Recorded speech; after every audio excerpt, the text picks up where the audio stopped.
Good morning once again. My name is Antoinette Forbes. I am the Economic Development Manager for the City of St. Cloud. I want to welcome you to our first of our Site Selector series. This morning, I will be joined by David Farmer. He is a nationally recognized subject matter expert with extensive experience in population and demographic analysis and currently serves as a consultant for the City of St. Cloud. If you would bear with me, I'd like to give you a brief introduction about the City of St. Cloud before we get started. St. Cloud is the center place for life, and that's our brand. It represents our commitment to provide a great place for families and businesses. Our 5-year strategic plan says that St. Cloud intends to create economic prosperity by diversifying industries, investing in workforce development, and promoting destination locations. The City of St. Cloud is perfectly positioned in Central Florida to grow economically and attract businesses. Being the city conveniently located between major Central Florida economic, technological, transportation, and tourism hubs, our city intends to develop economic strategies to accomplish the following objectives. Number one, to ensure goods and services are available to meet current and future population demands. Number two, assist businesses seeking to boost productivity and workforce. And number three, foster and establish partnerships with local and regional organizations that can expedite planning and business development. St. Cloud's growth has been exponential during the past decade. Last year, new commercial construction development was valued at over $29 million. With a 74% home ownership and 92% total employment, Wallet Hub ranked St. Cloud in its top 100 best cities to start a new business. MZ's second quarter 2022 data shows that as of 2021, the region's population increased by almost 22% since 2016. From 2016 to 2021, jobs increased by 11.4% in the St. Cloud zip codes. That's from 18,751 to over 20,000. This change outpaced the national growth rate by 0.7% by almost 11%, with the top 3 industries being restaurants, construction, and medical.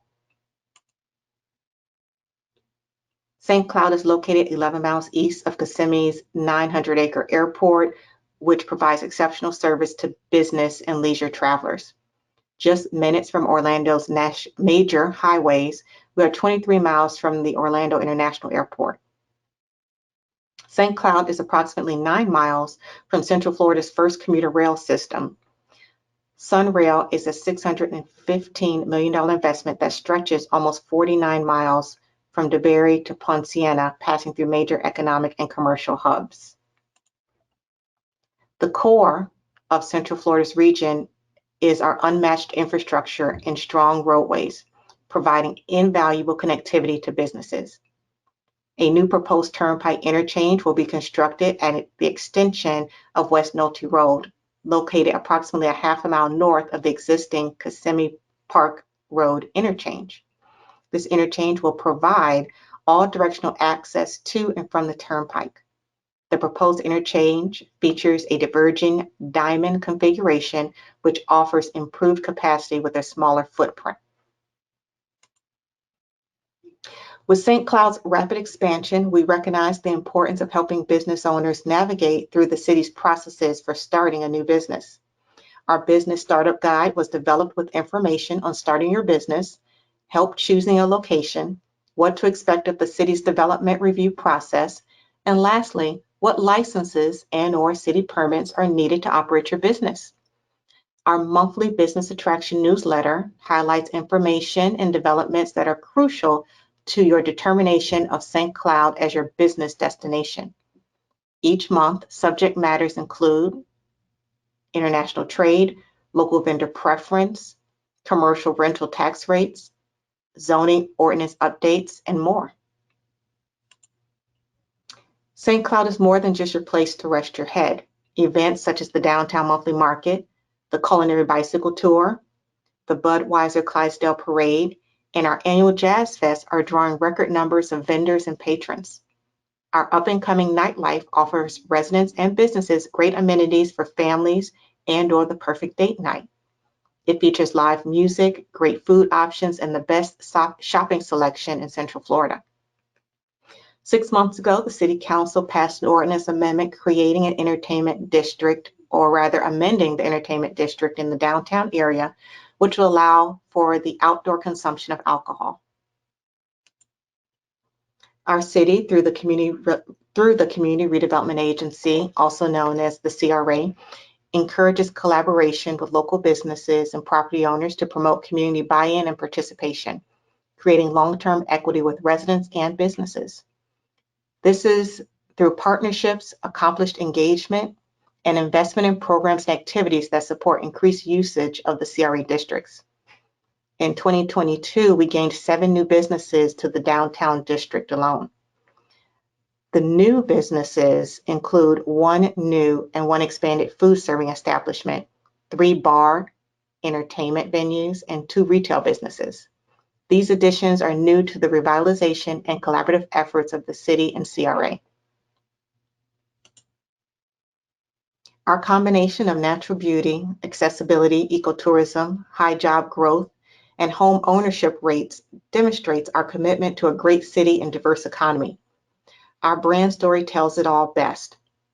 For businesses looking to put down roots, St. Cloud means a prime location with the resources and amenities needed to drive growth. Here, established businesses share walls with up-and-comers and value community over competition. It's just our nature. Again, my name is Antoinette Forbes. I'm the Economic Development and Special Projects Manager for the City of St. Cloud. On the screen is my contact information, which I'll include at the end of this presentation as well, if you'd like to receive more information. At this time, I'd like to introduce our speaker, which is David Farmer. David Farmer is a nationally recognized subject matter expert with extensive experience in population and demographic analysis, finance, and land development. David is the CEO of Metro Forecasting Models, a data and consulting firm which works exclusively with local governments to provide data for land use and facilities planning. David is the former chairman of the Southwest Florida District Council for the Urban Land Institute, or ULI, and he currently teaches nationally for ULI. Dave designed the interactive growth model, utility model, and impervious area forecast model. He's an active member of the American Planning Association, the American Institute of Certified Planners, the Florida Planning and Zoning Association, and the Urban Land Institute. The City of St. Cloud currently consults with David through the Metro Forecasting Models to understand future growth in the city and its joint planning area, also known as the JPA. This research is also being used to update the city's comprehensive plan. And with that, Dave, I will give it to you. Thank you very much, Antoinette. Let me see if I can get this started here. Can you see my slides? Not yet. I don't see the ability to. Just a moment.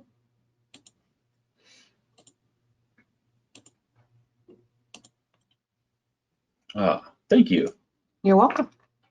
And can you see my slides? Yes, we can. Perfecto. All right. Well, good morning, everyone. Thank you for being here and attending today. I hope what I have to say will be interesting and helpful in your line of work, whatever that might be.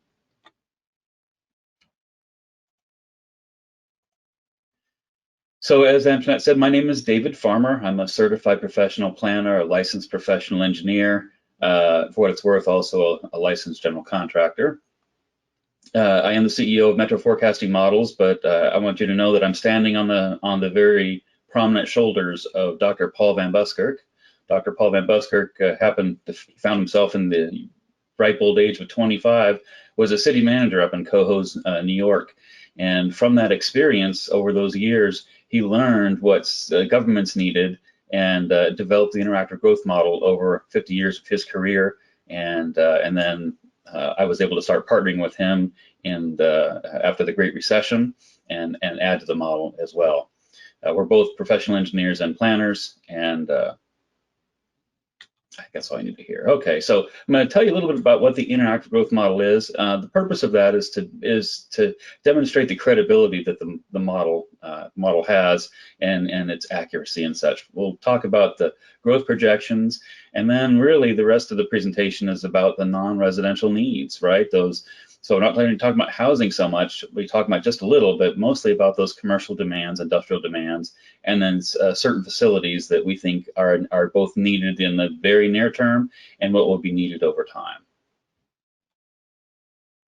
So what is this interactive growth model? Well, for governments, it's a growth management and planning tool that shows them where and when growth is going to be occurring, and then the needs that come from that population growth, right? If we had an area that had no population, well, then it wouldn't need parks, it wouldn't need schools, and it wouldn't need fire stations. But what we do need are as we grow, we need more of those things to maintain what planners call the level of service. Quite frankly, the interactive growth model is a land use model. It's used by transportation planners so that they can understand where and when demand for road or impacts to transportation infrastructure is likely to take place. Because we deal so much with the transportation folks, we built our model around TAZs. Those are traffic analysis zones, and you can see them on my screen. They're the things that are outlined in red.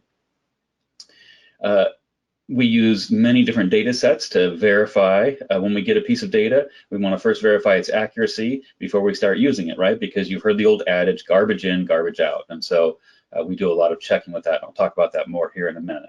But the main crux of the IGM is where and when growth is likely to occur, and where and when are the needs likely to show up so that governments can plan appropriately for schools, fire stations, parks, and of course, infrastructure, roads, water, sewer, all those things that people need.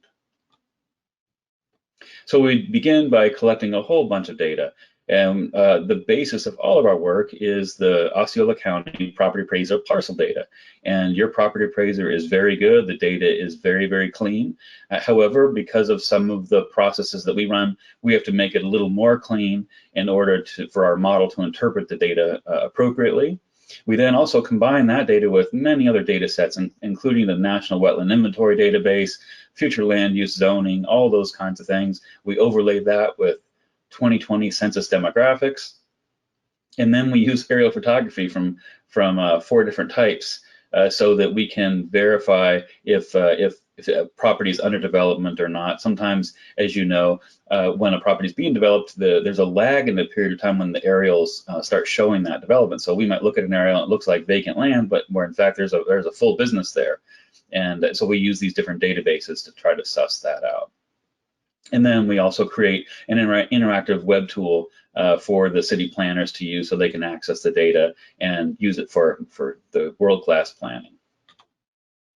So once we do all that just to understand what's the here and now, what's the baseline, the starting point, and then we need to develop the build out. And so then we look at every single vacant parcel, and we look at the zoning, future land use, whether it's in a PUD.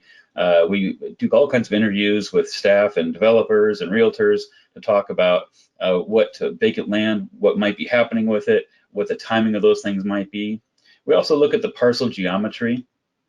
And you might say, well, Dave, why do you look at that? Well, so there's a parcel when we were going through the initial baseline analysis, actually it was the build out analysis, that there's a parcel that runs actually along this canal that I believe is 4 or 5 acres. And if I told you that it was zoned for 1 unit per acre, you'd say, well, Dave, that's 5 units. But in fact, if I told you then it was about 30 feet wide and 2 miles long, you'd say, okay, well, maybe it's not going to be 5 houses. Of course, it's not. So we look at those sorts of things so that we understand what's here today, what's likely to be here when every last square inch of developable property is developed, and then the interactive growth model connects those things together over time using our signature process, which is copywritten with the U.S. Patent Office. So you might say, well, that's a whole lot of words, so why is that important? Well, the basis of our model is we use nonlinear growth. We do that with a logistic curve that was developed by a Belgian mathematician in 1840. And in 1840, he forecasted the population of the United States. How he did this, I don't know, without GIS, without a computer, without a calculator, did it all longhand, but he was only off by 1%. Dr. Van Buskirk was one of the people working early in the late 60s and early 70s. One Northport, he did a forecast for them back in 1982 for 2007 and was only off by 102 people. In 2016, we did a project for the city of Cape Coral, and we were only off by 0.6% with the 2020 census. And we think that that's pretty good. You know, no one's perfect, but those are pretty good forecasts. So hopefully that makes us credible with you. All right, so now we get to the pictures, right? So here is on our left is the baseline. Notice how it's not, I've overlaid it in a light green, and then on the right-hand side, we have the year 2100, which is what we're calling build out. Our model doesn't actually assign a year to build out, but let's just say by 2100, most everything is built out by that point in time. Today, the area surrounding the city is about 12% built out, something like that. So it has a long, long way to go. And so at 2100, we're seeing with the dark green, you're going to see this theme over and over again. Dark green, the darker the pigment, the more built out it is. So let's talk about city growth. So this image that I'm showing in front of you here, the blue area is the city, of course, and the red dots represent 100 new housing units. And if I just use some very simplistic math, you know, the demographics are different all over the city, but if I just say, well, let's just call each house 2 people, and our model doesn't do that, but I'm just doing some simple math. That means that each one of those dots represents about 200 new residents. And as you note, there is a lot of red dots, especially in the southern and western JPA areas. We note in the city, there's still some great potential for growth, but many parts of the city are already built out. So the city, it looks like we're expecting about just under 12,000 new housing units and about 32,000 people to show up in the next 18 years. Now, when I was younger, 18 years sounded like a long time, but at the ripe old age of 55, let me tell you, 18 years feels like tomorrow. This is going to happen very, very rapidly. At Buildout, the city can accommodate just under 15,000 dwelling units. Again, that's based on assumptions about future zonings and those sorts of things, and add about 39,000 people. That's total between today and Buildout. So the city's population is approaching 70,000 now, and that's important because you were at about 35,000 or whatever in 2010. You were just over 60,000 people in 2020, and we have the baseline population just a little bit higher. I guess Antoinette showed you the JPA. We have about 93,000 people that we think are in the JPA. But of course, you know, the good news is that's changing every day because more people are moving into St. Cloud and the JPA area surrounding St. Cloud because of the wonderful quality of life that you have there. So let's talk, and I'm almost done with the housing side of things, but just looking at where things are. So today we have about 22,600 housing units and when I say today, actually that number was as of September of last year, but we have that many housing units, of which about 20,000 are single family and about just under 3,000 are multifamily. At Buildout, we see that that number jumps, the total number jumps to about 37,000, with meaning about 30,000 of those will be single family and 7,000 multifamily. So note that while we're only increasing the housing units by say 50%, note that the multifamily is nearly tripling in that time. So we think there'll be some multifamily as land becomes more expensive. Multifamily becomes one of the ways that we can mitigate higher land costs because we can spread that land cost across more units if we do multifamily. In the JPA, you presently have about 12,000 housing units. Of that, most of those, of course, are single family. There's a few multifamily, just under 1,000. Whereas at Buildout, look at this. So we're saying that basically the number of housing units is going to go up 6-fold, right? 600%, more than 600%, from 12,000 to over 71,000 by Buildout. Of those, we see a growth of about 50,000 single-family homes and about 10,000 multifamily homes. Now, with that said, I will tell you that if you look at the comp plan for Osceola County, I think that they're forecasting a lot more multifamily, and that might occur. We're not saying that that's wrong at all. It's just this is what our model is generating at this point in time. As we know more information, we put more information into the model, and we get different and more accurate results as we go along. So what I'm saying is those 10,000 units are probably, of the multifamily, probably even a little light. They'll probably be even more than that at the build-out stage. So where will growth occur? So in 2020, I'm showing over here sort of the blank slate of the JPA, and on the right, I'm showing you 2070. And these are new housing units that are built from today through 2070. And I'm showing you this spatially just to give you an idea of where the growth is likely to occur and sort of why, right? So if we look at the Deer Run area here, now we have 136 units that are being added. So that's over the next 50 years. So it's not a lot of growth potential, as you see. Whereas when we look up in the north area here, we see there's probably 3,500 units that are expected to show up. Again, that's just inside the JPA in the northern area. If we look at the west, where the famed Edgewater project is likely to be developed in the near future, we see that not just Edgewater, but the projects and land around Edgewater, we think there's going to add close to 18,000 housing units by 2070.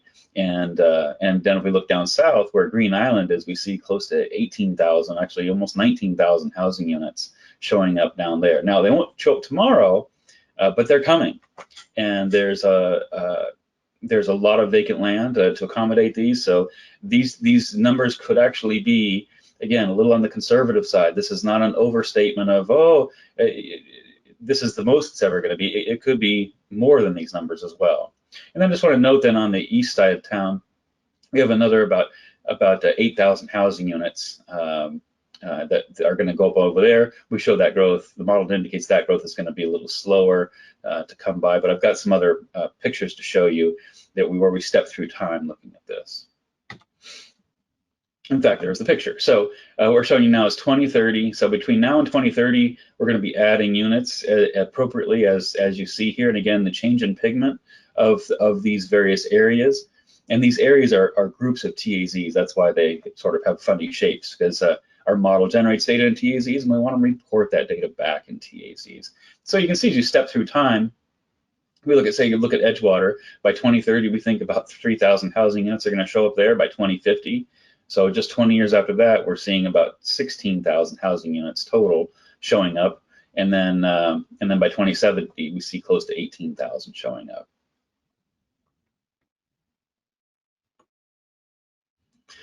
All right, so why invest in St. Cloud? Well, first of all, Antoinette gave a wonderful introduction presentation. For those of you that live there, congratulations, live in a really wonderful, wonderful town. For those of you that have never been there, that might be listening to this webinar, you need to go to St. Cloud. You need to check it out. It's a wonderful community that is has all the right things for poised for growth and a high quality of life. So I've got this picture here of this angry commuter, and the thing is that people say that there's a lot of commercial already in Osceola County. Goodness sakes, you know, you look at Lake Nona and you look at Kissimmee and so forth, and that's true. Those are there. But I also had the opportunity to come visit St. Cloud back in June or July of last year, and my meeting I think ended with staff around, I think it was around 5:30, and it took me nearly an hour to get out of town. So y'all have traffic. And so that is a reason, one of the reasons why the model is showing that we need more commercial space and spatially and strategically allocated around the city in the JPA, because the drive times, yes, there's a lot of commercial outside of the city, but getting there can take a very, very long time. And so what the city offers is a concentration of people. The city and the JPA, as Antoinette was saying, she was saying about 91, we see about 93. So and I've got graphics to show you later on in this presentation, but that population is going to double by 2040. So you're going to go from a place of about 90,000 to a place of about 180 to 190,000 people. And when that occurs, the city and the JP are very close to crossing over a boundary. There's a magic boundary of 150,000 people. And when you reach 150,000, you become what It's considered to be a self-serving economy. At that point, you can support almost all of the uses that are needed by people. Like, right, if you have a small town of 4,000 or 5,000, right, obviously there's still a demand for a brain surgeon. There's still a demand for a diamond cutter, and there's a demand for, say, a Walmart, right? But 4,000 people can't support those uses, so those uses have to be located elsewhere, and to get them. But when we start approaching 150,000 people, many, if not all of those uses can be supported by that population. So what I'm saying is you're going to be crossing that over the next probably 6 to 10 years. You'll be at that 150, and that's a magic point where retailers look at not specifically the 150, but that becomes an area where they now want to start being located in that concentration of people because it works for their business, and of course it creates a higher quality of life for the residents as well. So again, proximity is absolutely key in thinking in terms of drive times. And so as I was preparing for this presentation, I went ahead and I did a drive time analysis. And what you're looking at here is existing shopping centers that are within a 10-minute drive. And so if you're in the green hatch, it says that you can get to a shopping center in 10 minutes or less, in theory, of course, right? So where do we need new shopping? Well, it's in the areas that aren't green, or maybe at the outer limits of where we have this green hatched area. So in the future, of course, this Edgewater area with nearly 18,000 housing units, it's going to need a whole lot of commercial. In fact, at least 4 million square feet is planned for this area of office/retail, and I believe another million or so in industrial or job centers are planned for this area as well. And there's, of course, down in Greenland, there's a lot coming along. The Turnpike right now acts as sort of a natural boundary to this western area, but that'll be opening up. As Antoinette was saying a little earlier, we have the interchange going up near Toho and Edgewater and such, and there'll be additional ones that are going to be coming along as well, especially to the south, that's going to open up these areas. So if you're looking at shopping facilities, and one of the places that we see is really up and coming is Center Lake Ranch, which is in the northeast area of the city. It has a pretty nice entitlement for a commercial space that could easily support a community shopping center, and I'll be talking about community and neighborhood shopping centers more later on in this presentation, but it looks like a ripe area. You notice it's outside the drive time analysis. We see a lot of red dots showing up in that area, and more importantly, they have the entitlement, they have the ability to put more commercial there, or commercial to serve the needs. And there's just the last bullet on this slide is in the Western JPA by 2035, at least one new neighborhood shopping center is going to be needed in this Western JPA. And when we say 144, that means that you almost need 2 neighborhood shopping centers in this area just to support the population and again, reduce those drive times, reduce unnecessary travel and vehicle miles traveled. So let's talk about vacant land, right? Because we don't have vacant land, we can't develop things. So let's look at the city. And we were giving you total acres and upland acres because in some of the areas that we work, it's not how much total acres you have, it's the uplands. You might have tons of land, but very little of it's upland. You don't have that case in the city. Most of the land is upland. We have 320 commercial acres and 55 acres of industrial, and just over 2,200 acres of mixed use / PUD that is under development or will be under development shortly. As we turn and we start looking now at the JPA, we see there's very little commercial existing zoned land, right? We have about 70 acres zoned commercial, about 12 acres, 15 acres of zoned industrial lands, and then 15,000 acres, of which 12,000 is upland in this mixed use sort of district areas. And so while that land isn't zoned, we know it will be over time as these projects start coming to fulfillment and going through the entitlement process with the county and or city, depending on what jurisdiction they're in. So as I was talking earlier about population is really the key to understanding why and where we need various facilities. So commercial demand is a non-linear object. As I was pointing out, if I've got a town of 4,000 or 5,000 people, they have all the demands that you and I have, but they don't have the capacity or the market ability to support those uses. Therefore, they've got to go elsewhere to meet those.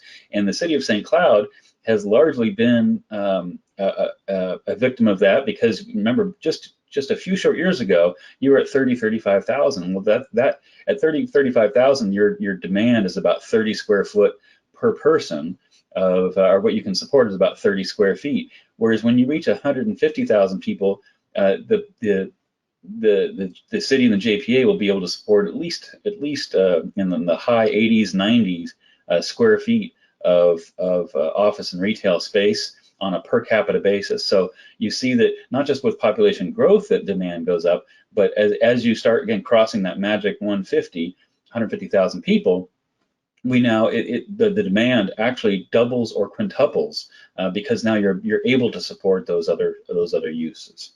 And so the IGM, the interactive growth model, forecasts where and when the timing of all these things happen and where and when these shopping centers will be needed. So what are the future needs? Well, many of you maybe on this call, on this webinar, are commercial brokers, and arguably you might have people that you're dealing with right now that are looking at St. Cloud or the area. We see that there's a tremendous need for more services, service-based businesses in St. Cloud. You are underserved when it comes to service. You are heavily weighted, so about 25% of your existing commercial space is service related, whereas 75% is related to goods. When we look at areas, if we look at like a college town, we often see college towns as being about 50-50. They have about half goods and half services. Other areas, depending if they're more touristy, like down south where I live in Southwest Florida, because we have a high amount of tourism,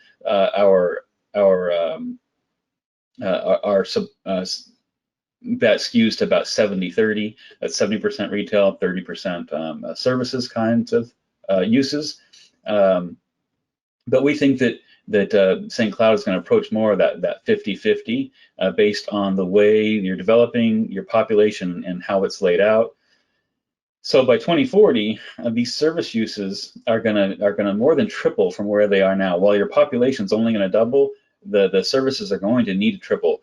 I thought it was interesting that Antoinette was talking about how it sounds like more than half the growth just in the last year in terms of new commercial was restaurants and such. We see that happening even more. People are going to want experiences and services, and so those are the type uses. We often call them office, but it's really service that we look at.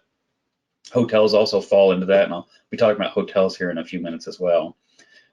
Shopping centers are going to be a top priority because we need to reduce unnecessary trips out of the city and the JPA area, and you're right now, our numbers indicate that you can support another neighborhood shopping center basically right this moment, and I'll show you a map of that.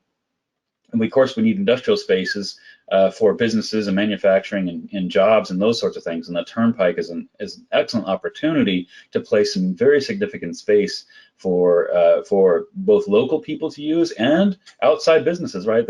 What we hope is that some outside businesses are going to come in. We like outside businesses because they don't rely on our population to support them.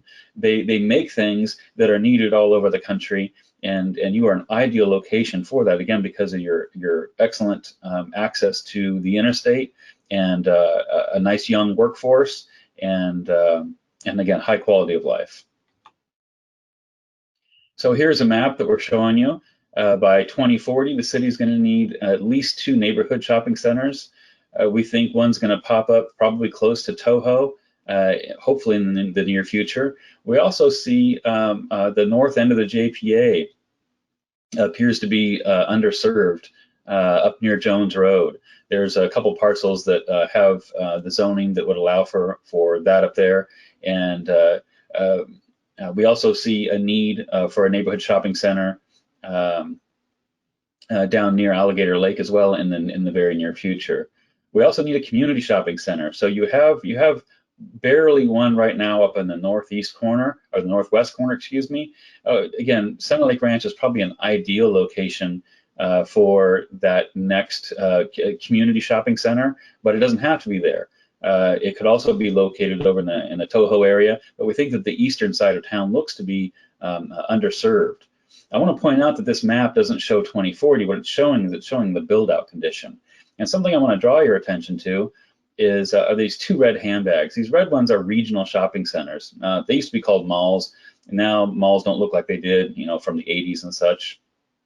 But we see a need as the build-out population nears 300,000 for the JPA area right here, regardless if it's in the city, out of the city, it doesn't matter. There's 300,000 people that are going to be showing up over time, and those people can support 2 regional shopping centers. And so, again, in the old days, the 1980s mall was mostly retailers and a small food court. What we're seeing, and I'm sure you're seeing this too, are these lifestyle, aka lifestyle malls, that they're more open, not necessarily enclosed, and they tend to offer a lot of more of what we're talking about, the experience-based things, the restaurants and fun activities that isn't just retail along the way. Anyway, we see that the JPA and the city need 2 of these over time, and so hopefully these will be developed as the population warrants them. Again, I think in the next 6 to 10 years, you're going to need, you'll be able to fully support a regional shopping center by that point in time. A logical location will be in the new Edgewater development, as they're going to have a lot of commercial land allocation that can easily support one of those uses, or one of those stores, or not stores, but one of those shopping centers. We also, by 2040, see a need for about 100 acres, or in other words, 1 million square feet of new industrial uses. And we need to plan for future employment centers in optimal locations. We need to be thinking strategically about the vacant land and how it can be used. So the city in the JPA, as we said, is a little over 90,000. Turns out Outback needs 70,000 people before they'll show up. So you guys have your Outback at this point in time, but many retailers have these bright lines. I know a few of the retailers and what their bright lines are. I don't know all of them. Back in the day, I know that like Best Buy, I don't know if they're building new stores, but they need 150,000 minimum before they even consider moving into an area. But again, as you start crossing over that 150 threshold, you're going to see more and more retailers that are going to take this area as recognize what a great opportunity is in an underserved market.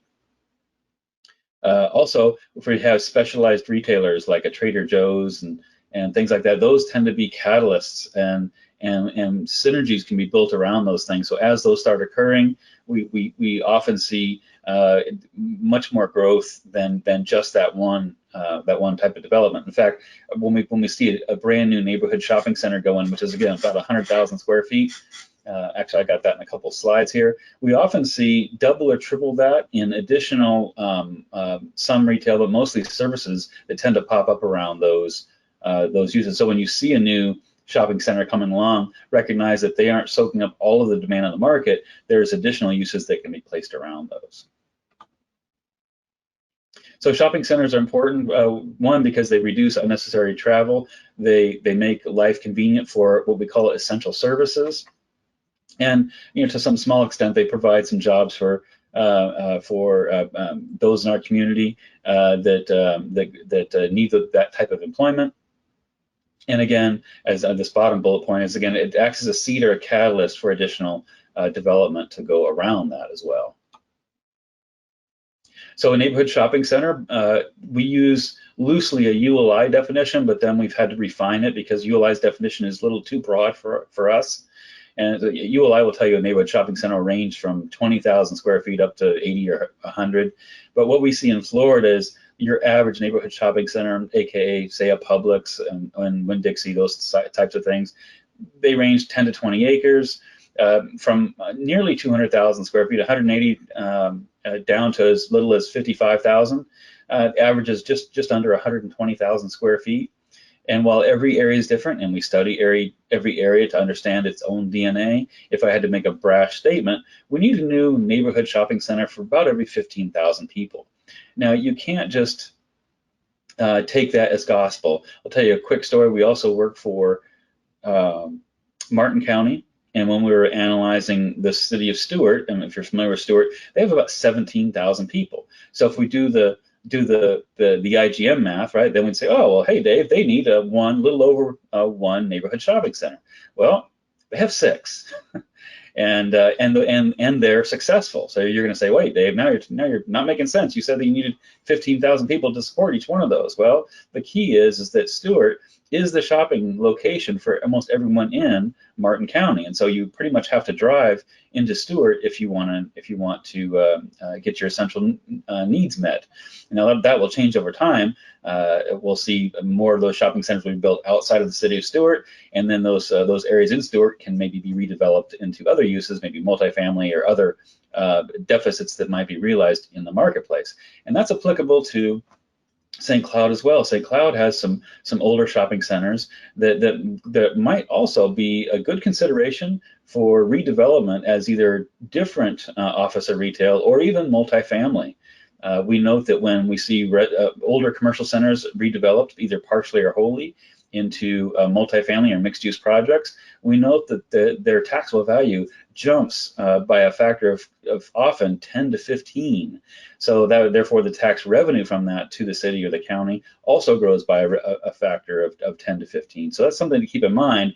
I know most of you hear about commercial uses, but some of these other commercial centers that were maybe all of that in a bag of chips back in the 1970s, maybe today are maybe a little tired and maybe less patronized and might have a different highest and best use.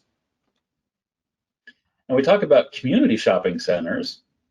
So we consider these more destination based.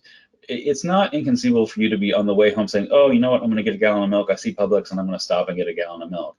But rarely are you driving down the road and going, I think I'm going to get a 2x4 from Home Depot right now, right? Those are things we tend to plan out on weekends. And we go and a community shopping center has more than one store. It's usually a grouping of 2 to 5 stores. They range all the way up to 500,000 total square feet. Minimum is about 200,000 square feet. But our vanilla is about 300,000 square feet for a community shopping center. And it takes 30 to 35,000 people to support one of those. So again, let's talk about St. Cloud. You have barely what we would consider a community shopping center up where Walmart and Home Depot exists. That's barely a community shopping center. We'll call it that for the model's sake. But at 90,000 people in the JPA, you need at least one community shopping center, additional one right now. It's why I was pointing to Centerlink Ranch, that area. That area looks to be completely underserved. And if you'll forgive the expression, it'll be like shooting fish in a barrel. If you can just convince the retailers that the people are there, the land is there, and I think whoever figures that out it's going to be a slam dunk home run, and they're going to look like geniuses when they open. Then there's going to be another community shopping center that's going to be needed closely on the heels of that. Again, remember, because you're approaching 100,000 people right now, and then 100,000 people can support 3 community shopping centers. I mentioned services, dining out. We need a broad range of dining facilities. You have fast food and some of your casual dining. We think you're going to also, and I'm not a specialist in this, but you're going to probably need some higher end dining as you have more people moving to the area. We noted also now that you have Del Webb there.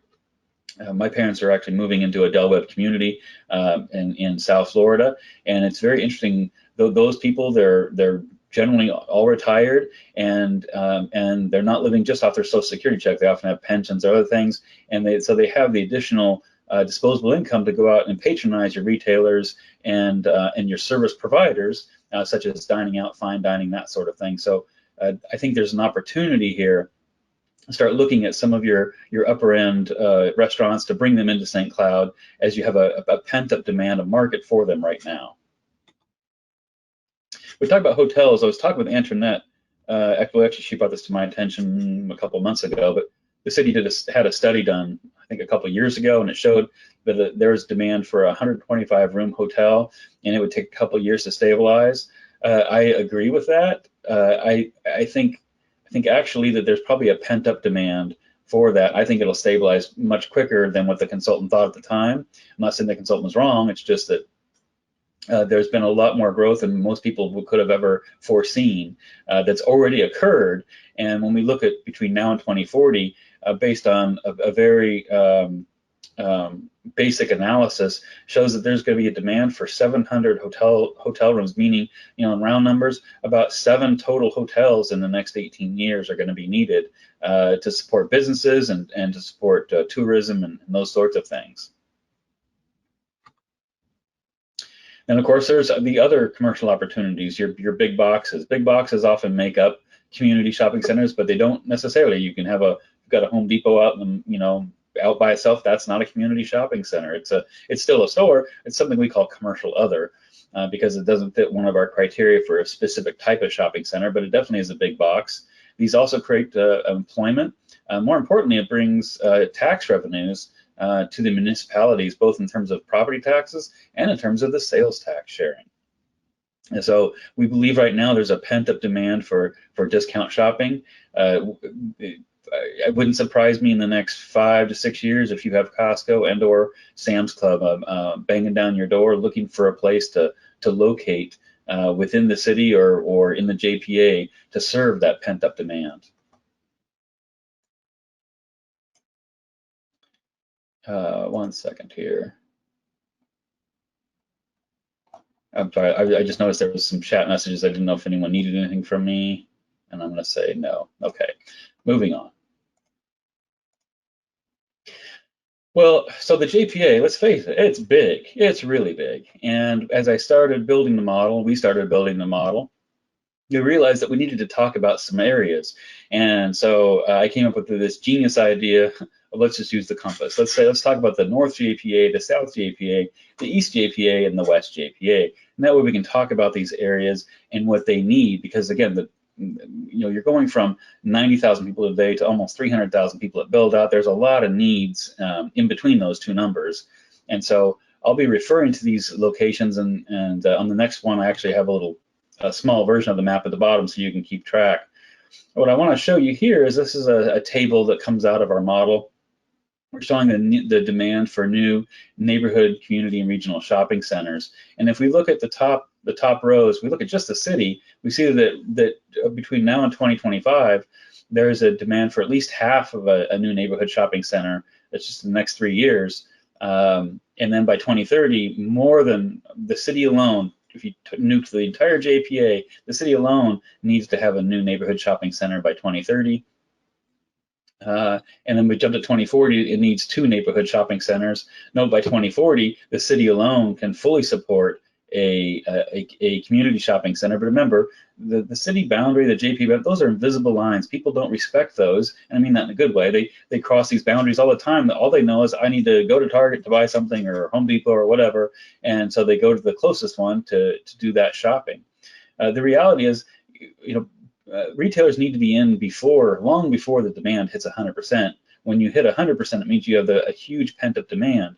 And so I would suggest that between 2030 and 2035, that the city alone could support one of these community shopping centers. We start looking at the JPA.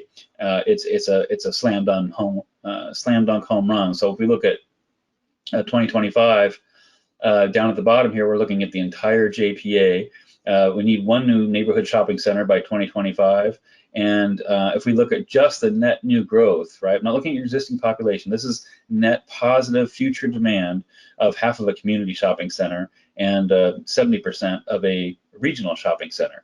Jumping again to 2030, we see that yes, we need over 2 neighborhood shopping centers. We're now fully can support a community shopping center, and a regional shopping center by 2030 is not unconceivable. Until it's built, people are going to be, it's called leakage, where the people get their retail needs met elsewhere. But at 2030 you're fully supporting that. If we jump out to 2040, we see that 6 new neighborhood shopping centers are needed, 3 new community shopping centers are needed, and again, at least 1 regional shopping center. So hopefully some of you on this call today are working with those type of retailers, those bigger developers, and can bring them into the St. Cloud area. If they start doing their own metrics, they're going to find what I'm saying is again, if anything, I'm being conservative. The demand is here. We just need to show them that this is right for their services. Industrial, when I say industrial, a lot of people think of the noxious uses such as an asphalt batching plant or a concrete batching plant. Those are noisy and dusty and some would say even sort of ugly. But our newer industrials these days is mostly warehouse type uses, not just warehouse to store things, but people working inside and manufacturing, making things as well. So industrial provides a great opportunity for supporting jobs. This type of development and these types of employers that are inside of these developments, they tend to be more recession-proof. No one's bulletproof, but when you talk about industrial, there's usually a long view, and they tend to sign longer leases for things. And so, again, it's a desirable type of development to have around. They also hold their value pretty well too, because they're difficult to replicate. You get an area zoned for industrial and you build. A lot of people fight industrial and in their backyard, and I understand those arguments. And quite frankly, some of those backyard areas are not appropriate for 6 million or 10 million square feet of space, whereas areas along the Turnpike are ideal for that. Also, e-commerce, the retail's not dead. Yes, e-commerce is doing well, but that has also created additional demands for new warehouses. We're seeing this in every county that we're working in right now, a surge of demand for warehousing space.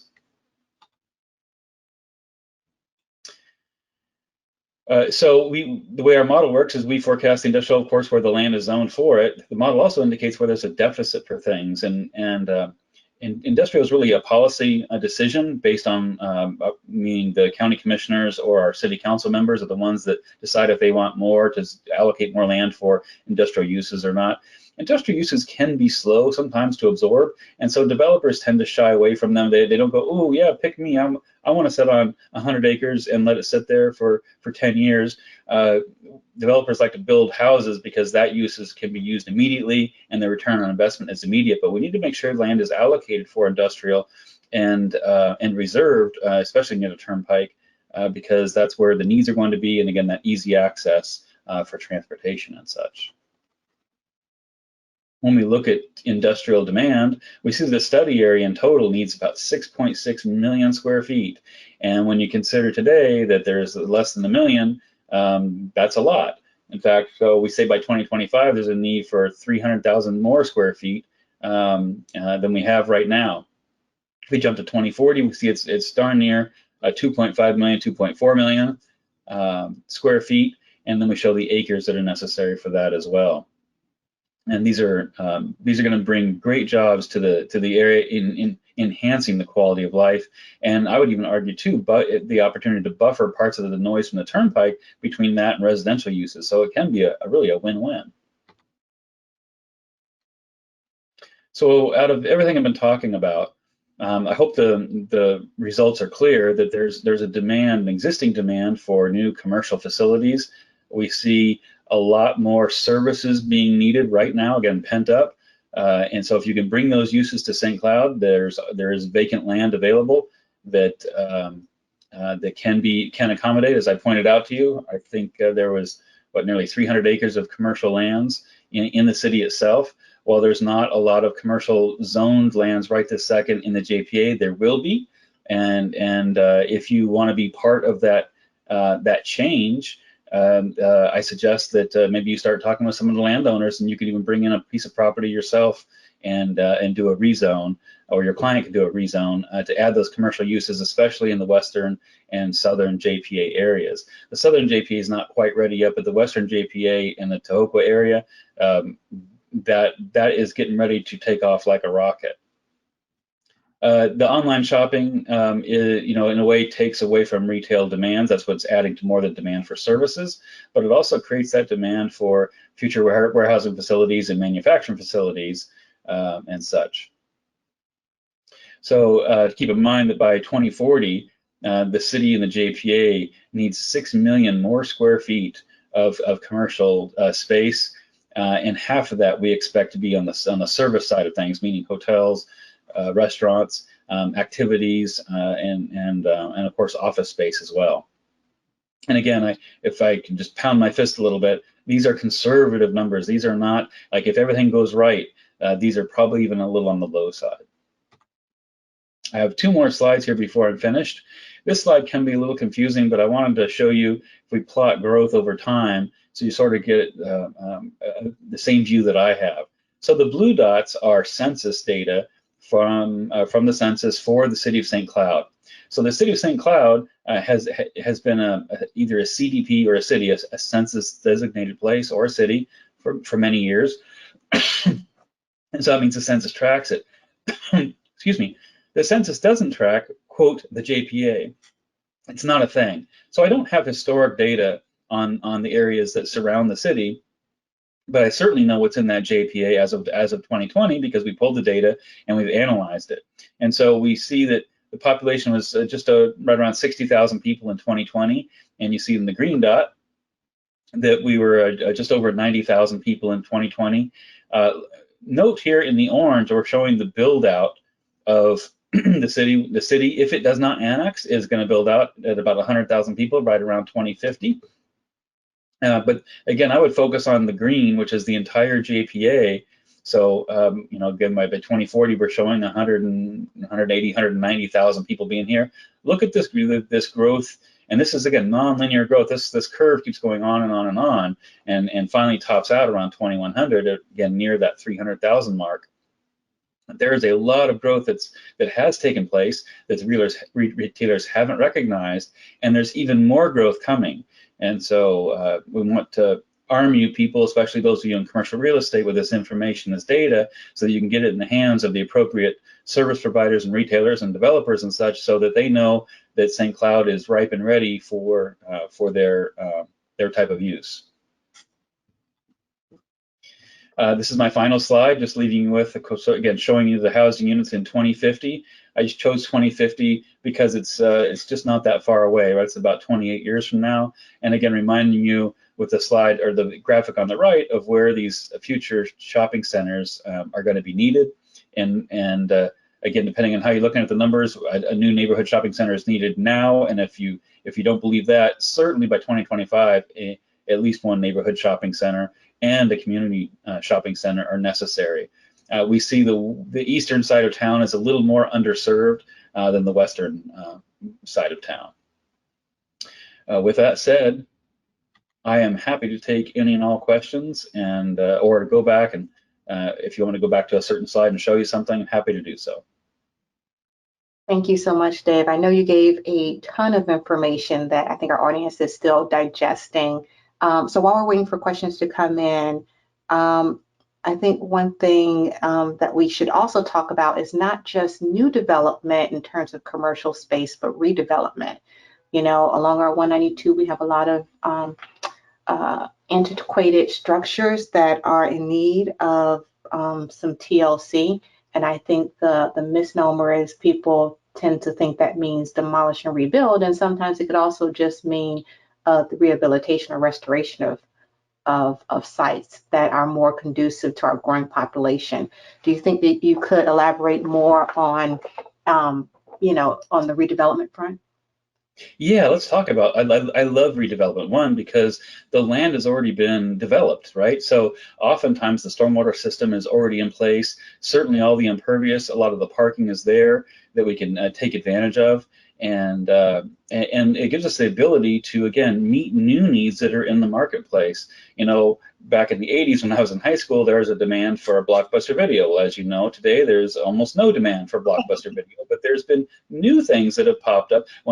Back in the 80s, there was 0 cell phone stores, and now we look around, there's tons of cell phone retailers around. These older shopping or commercial areas, the term that I like to use, Antoinette, is repurposed. They can be repurposed either from office to maybe a multifamily, or from retail to office, and again provide to help meet the needs and reduce the deficit for the pent-up demand that is certainly in the marketplace today. One of the things it's hot in planning and has been for the last 15, 20 years is this concept of mixed use. Let me say mixed use from starting from a greenfield development is very, very difficult, challenging, expensive to pull off.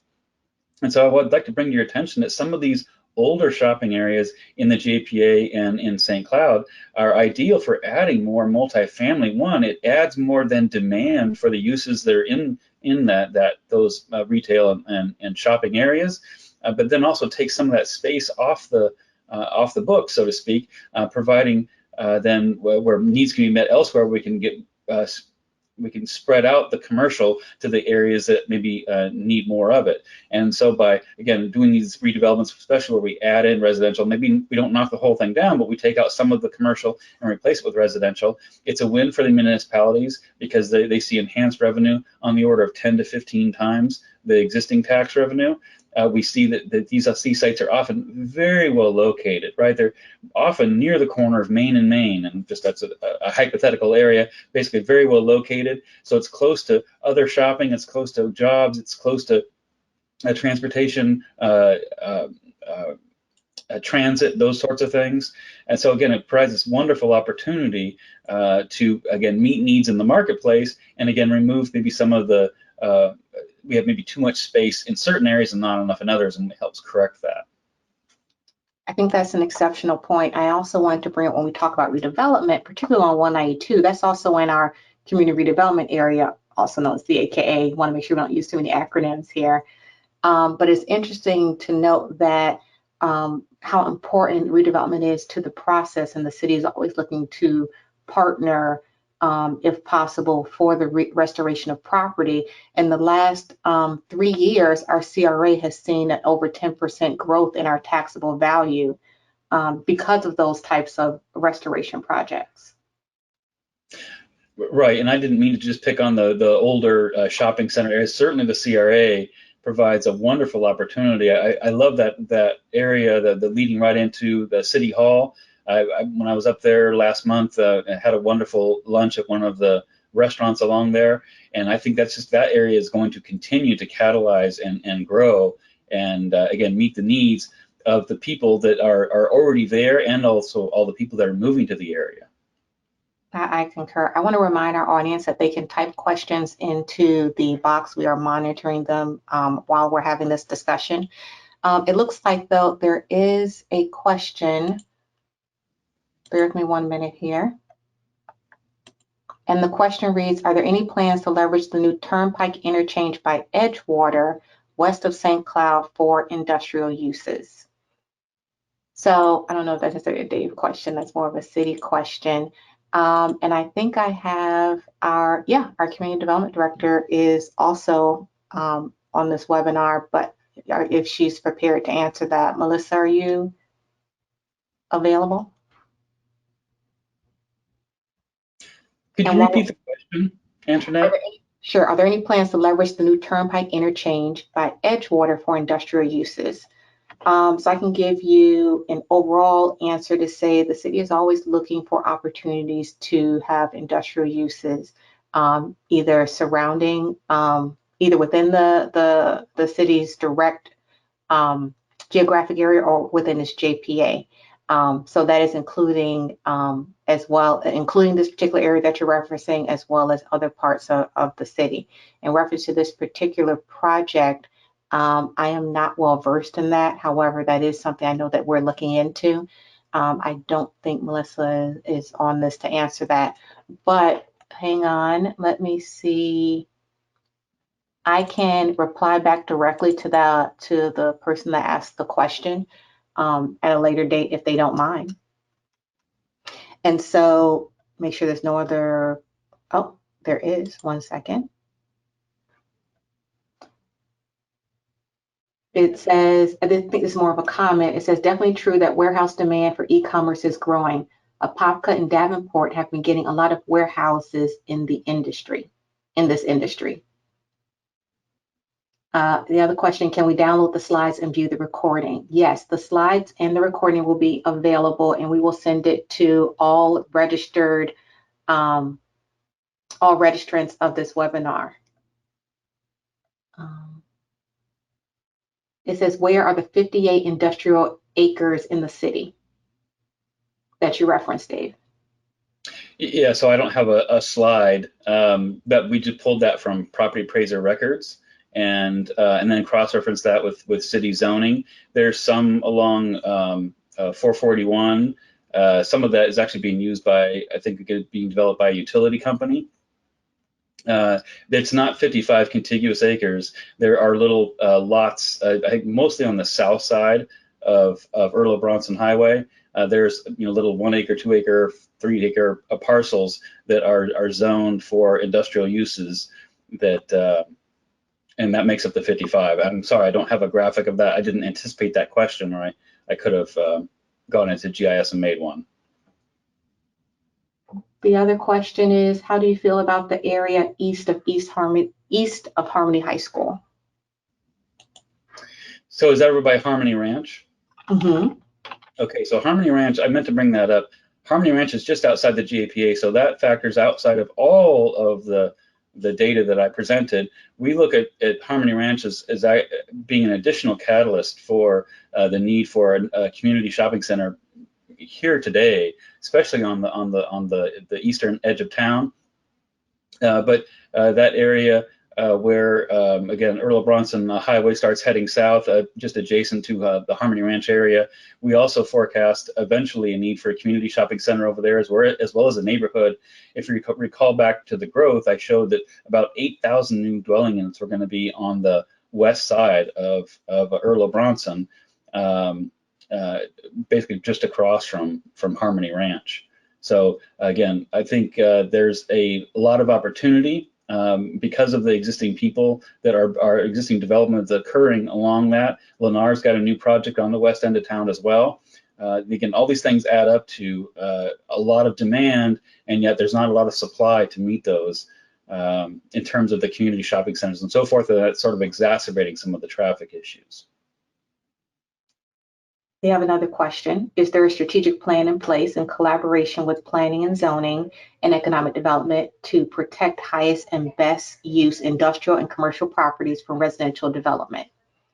So this is an interesting question. The city, yes, is absolutely not just in our community development, which also handles planning and zoning, but economic development are looking at how we can best protect, quote unquote, our larger undeveloped residential sites and bring them more into commercial. It's interesting because obviously if we are not the property owner, it's very difficult to dictate the use. However, we have been working with another company, consultant, which is helping us come up with a strategic plan in order to assess which properties would provide the highest and best industrial use for the long term, and then engage with those property owners so they can help us not just in the marketing of their site, but recruitment to find the appropriate type of developer for its long-term extended use. So that's all that to say, yes, there is a plan. We don't need a lease, really. Another question I'll ask, I guess, to bring us to a close, Dave, is that I think a lot of folks, particularly existing residents, sometimes get nervous when we talk about the growing population and more development because it equates to more people. If you build it, they will come. But one of the things that you and I talked about is the benefits of commercial. Because the growth will happen regardless. And it's really just about how are we strategic in preparing for that growth. And some of those benefits are the reduction on traffic. I think to dispel that myth that more people means more traffic, well, if you build more commercial, then you reduce the driving time, which I think was in one of your initial slides of that population. It also helps stabilize the tax base so that we don't have so much of this development and the build out of our infrastructure shouldered on the backs of our residents. So there is there's a lot of great benefits that can be quantified on, why we need to bring commercial. I thought it was just important to kind of illustrate some of those points, and I'll welcome you to join that discussion. Right. Well, so the thing is that the city can't control growth in the JPA outside of the city, right? It's not within their political jurisdiction. And so that growth almost all the growth that I discussed has been part of Osceola's comprehensive plan for a long time. So this is nothing new, and it's happening regardless of whether it's in the city or not. And to your point too about tax base, I just did a financial analysis. I went through the city's budget and looking at property appraiser records, and I was able to determine that presently about 12% of your tax base comes from non-residential uses, as office, retail, industrial, and such, and the other 88% comes from residential. Well, in healthy markets, and not that you're unhealthy, but a better balanced market, we're looking to see 20 to 25% of your tax revenue come from those non-residential uses, which means that the amount of commercial, even based on your or non-residential, based on your current population, really needs to double to help again take the burden of taxes off of the taxpayer and get some contribution from the non-residential land uses. If we then take in and say, well, not only that, but the population is going to double as well, that's where we see this factor of 4. Right? We're going to need 4 times the amount of commercial that's needed. And again, not in one location. Timing and spatial awareness is key to this, because you can have on paper the perfect amount of commercial, but if it's all up on 441, you're going to have people driving from the south all the way to the north, and it's going to just create a train wreck, and you're going to need roads that are 20 lanes wide in order to do it. Whereas if we allocate and ensure the land is allocated in those areas that I pointed out for growth, if I just go back a slide, so where we see all these housing units that are going to be showing up, we want to make sure that there's commercial that's being put in with that non-residential uses. One, to not only supply for the needs of the people that are going to be living in these various areas, but the people that live in the city also that are underserved at this point in time. It's vitally important. So these numbers sort of give you an idea of the order of magnitude of where more commercial is needed. You certainly see in the west and the south, we're going to be needing that, again, to reduce the vehicle miles traveled. These people are coming, so we need to make sure that they have not only enough commercial for themselves, but to help take some of the pressure off the southern part of the city from having to go all the way up to Earl Bronson to get some of their basic shopping needs met that they need to do today. In the future, that's unnecessary. We'll have the shopping in place. It'll reduce the vehicle miles traveled. It'll reduce congestion. It'll reduce the amount of time that people spend in their cars.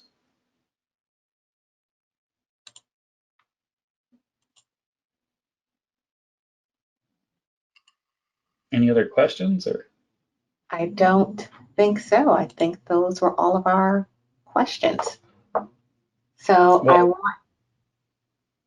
I want to thank you, Dave, for taking this time to give what was a really, really in-depth analysis, not just of St. Cloud presently, but where we intend to grow.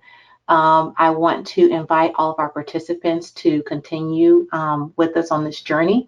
This is the first of several scheduled webinars specifically geared for our site selectors and real estate developers and those investors interested in looking at St. Cloud as their business destination. Thank you so much again for attending, and have a great day.